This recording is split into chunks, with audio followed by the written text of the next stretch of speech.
పట్టణాల్లో 17,03,00,000 రూపాయలు బ్యాంకు ఖాతాల్లో మూలుగుతున్నాయి.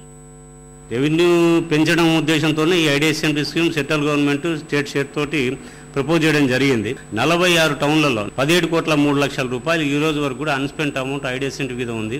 ఇవి ఈరోజు ఇంట్రెస్ట్ సహా చూసుకుంటే అది 25 కోట్ల వరకు కూడా ఉంది.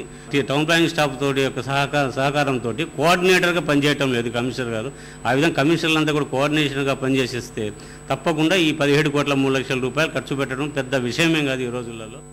హైదరాబాద్, విశాఖ, రాజమండ్రి, గుంటూరు తదితర నగరాల్లో పురపాలక ప్రాంతీయ కార్యాలయాల పరిధిలో ఎక్కువ నిధులు నిలిచిపోయాయి.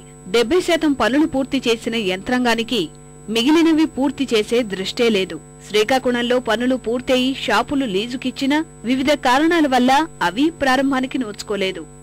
ఎందుకంటే దీనిలో కమిషన్లు శ్రద్ధ చూపించకపోవడమే దీనికి మెయిన్ కారణం.